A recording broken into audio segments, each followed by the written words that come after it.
Part 1/3. My wife told me our child isn't mine, and everything changed. We always think we know the people we love. Until they drop a truth so big it rewrites your entire life. Let me take you back to 3 weeks ago, when my wife, Erin, looked me in the eye and said, "I have to tell you something about Lily." Face with symbols on mouth, the beginning of the end.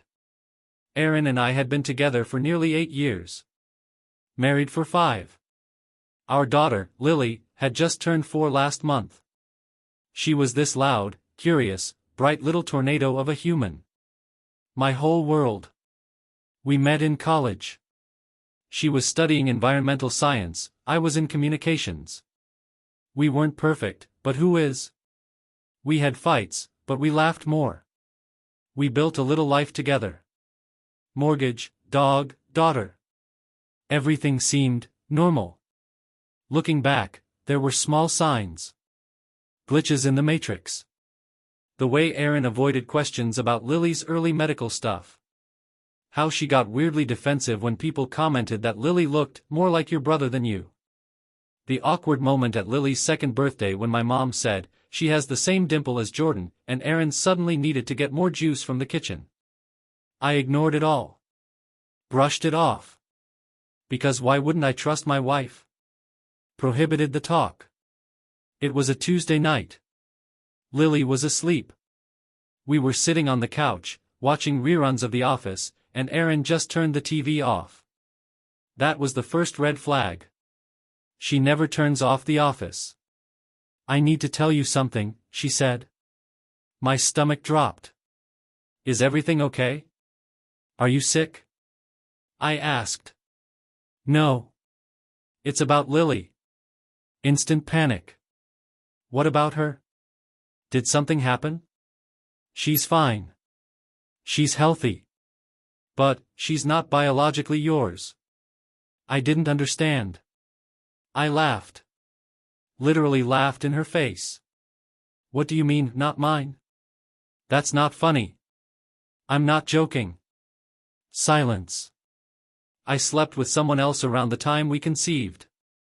I didn't know for sure, but I took a test. A paternity test. She's not yours." I didn't move. I didn't breathe. Everything inside me just snapped. Broken heart, the fallout. I slept in the car that night. No dramatic fight. No yelling. I just grabbed my keys and walked out. The cold hit me like a wall. I turned off my phone. I drove to a parking lot near the beach and just sat there. It felt like I was watching my life from the outside. The past 4 years replayed like a movie, Lily being born, her first steps, her first words. All those nights pacing the hallway with a crying baby. The diaper changes. The late-night fevers. The tiny socks that never stayed on her feet. All of it.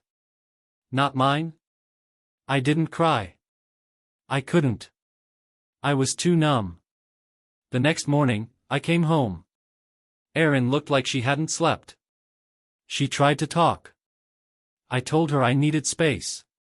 So I packed a bag and went to stay with my brother. Thinking face questions without answers. The thing is, I don't know what to do. I love Lily. I don't care about DNA when she hugs me and calls me daddy. But now there's this thing between us. A crack in the foundation. Was it just once? Was it an affair? Who is the father? I asked Erin. She said it was a guy from work. She swore it was a one-time thing. She cried.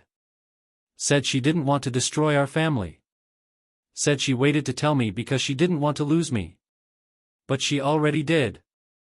I've been staying at my brother's for over a week now. Every time I see a kid in the park, I think of Lily. Every time my phone buzzes, I hope it's her FaceTiming me. She called me yesterday. Lily, not Erin. "Daddy, are you still at work? Are you coming home tonight?" I broke down. I told her I was on a trip for work and I'd be home soon. I'm not proud of that lie. But how do you explain to a 4-year-old that her mom broke something she doesn't even understand yet? Alarm clock, what now? I don't know what comes next. Aaron wants to talk. Go to therapy. Try to fix it. But can you fix something built on a lie? Lily is innocent in all of this. She's still my daughter in every way that counts, except one. I don't know if I can stay. But I don't know if I can walk away either. Reddit, what would you do? Part 2 coming soon. Part 2/3, my wife told me our child isn't mine, and everything changed. Collision, the aftermath. After Aaron's confession, I sat in the car outside our house for what felt like hours. I couldn't go in. Couldn't face the toys in the living room or the framed photos of what I thought was a happy family.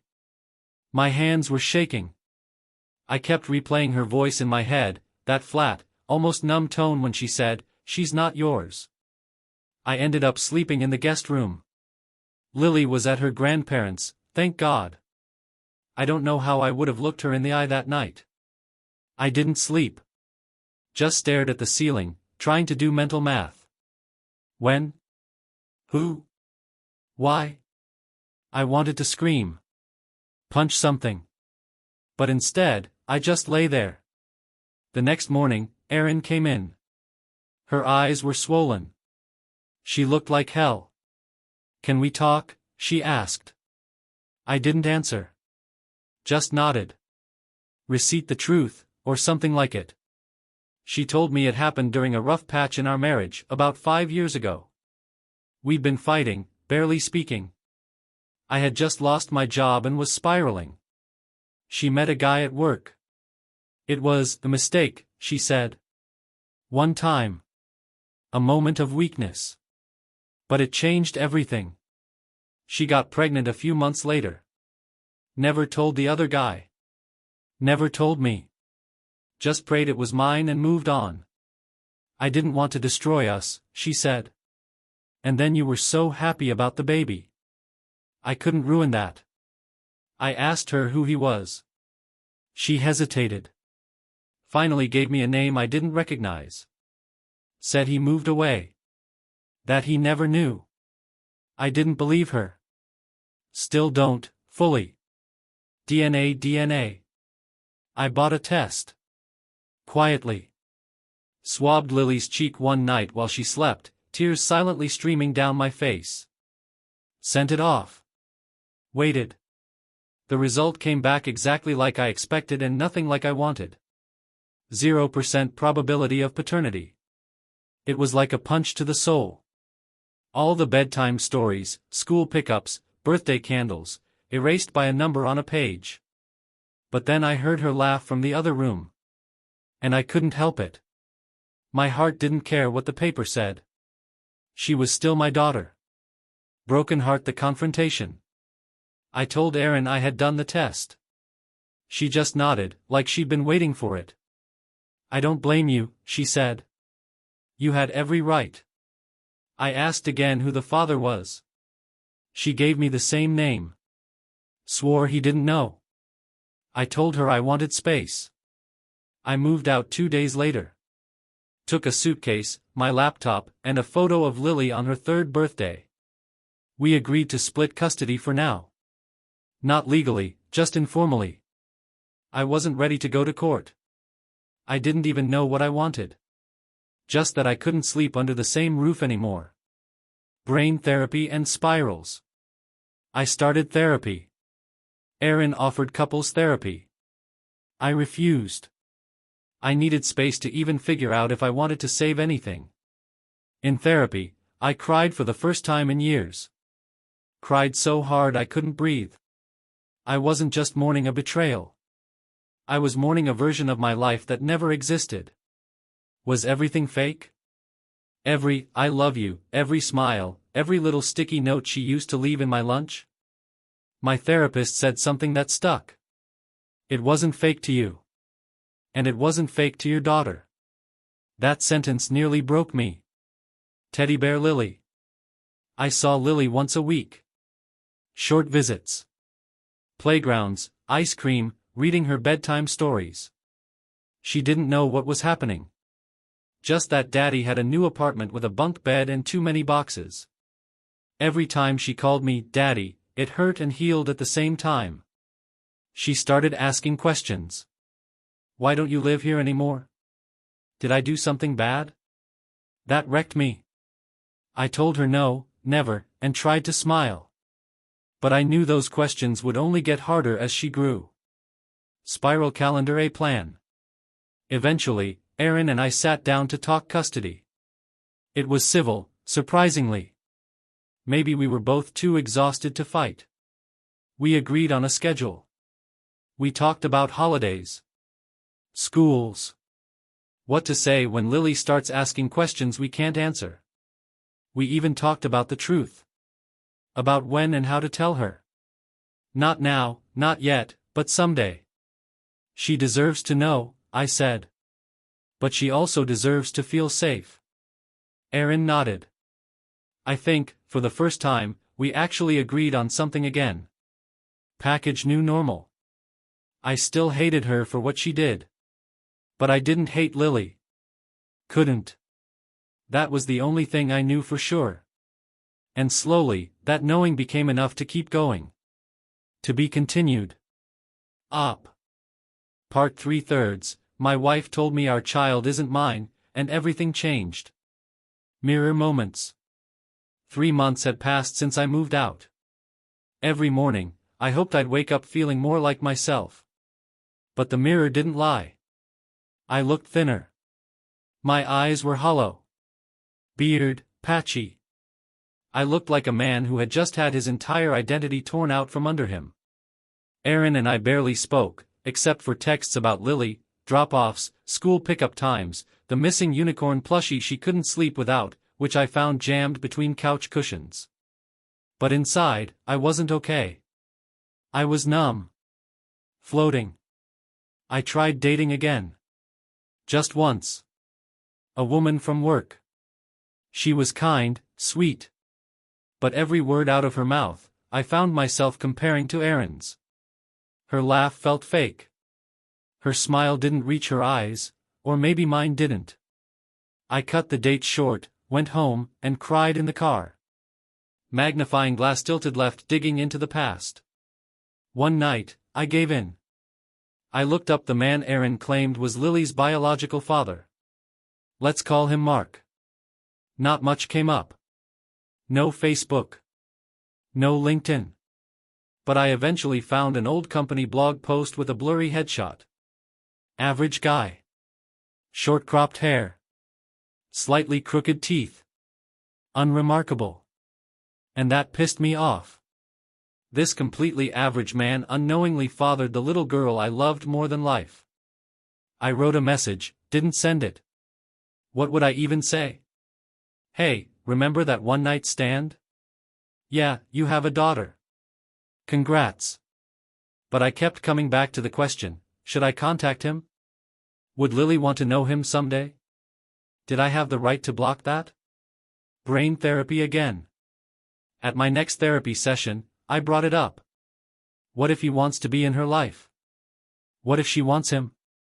My therapist looked at me with this mix of sympathy and strength. Then you face it. Together. But don't forget, you're her father. DNA doesn't overwrite years of bedtime stories, band-aids, and birthday cakes. I cried again. I hated how easily I cried now. But she was right. I showed up. I stayed. I chose Lily every day. That matters. Birthday cake birthday party breakdown. Lily's 6th birthday came. Erin wanted to do a joint party. At first, I refused. Then I saw Lily's face when she asked if we could all be together. So we did it. A Frozen-themed park party. Cupcakes. Face paint. Little plastic crowns. Erin and I barely spoke, but Lily ran between us like a ball of light. When she hugged us both at once and yelled, "This is the best day ever," something broke open inside me. Not pain. Just release. I realized I couldn't rewrite the past. But I could show up for her future. Balance scale legal realities. Eventually, lawyers got involved. We had to draw up parenting agreements, school decisions, medical rights, the boring logistical stuff. At one point, my lawyer asked, "Do you want to contest paternity?" I said no. He blinked. "You understand what that means, legally?" "I do. And I'm not backing away." When Erin found out, she cried, not in that guilty, defensive way. These were quiet, heavy tears. "Thank you," she whispered. "For not walking away." "I didn't do it for you," I said. And I meant it. Seedling healing forward. I started volunteering on weekends, coaching a kids' soccer team. Something about being around kids helped. Gave me purpose again. Lily came to practices sometimes, cheering like I was in the World Cup. She started sleeping over more. She drew me pictures. Stick figures holding hands under rainbows. One drawing had a heart and the words, "Me plus Daddy forever." I hung it on my fridge and looked at it every morning. Open mailbox with raised flag the letter. One night, I found an envelope in my mailbox. No return address. Inside, a single note. I didn't know. I swear. But I'm glad she has you. M. Mark. I stared at it for a while. Then I burned it in the kitchen sink. Not from hate. But from peace. It was done. Even if he ever showed up, she already had a father. Speech balloon the talk, someday. I know the day will come when I'll have to tell Lily. About her DNA. About how adults make mistakes, big ones. But not today. Today she still believes in magic. In birthday candles and bedtime songs. Today, she calls me Super Dad. And that's more than enough. Redheart final thoughts. I lost a wife. I lost a story I thought was mine. But I still have her. And no paternity test will ever change that. Thanks for reading, Reddit. Op.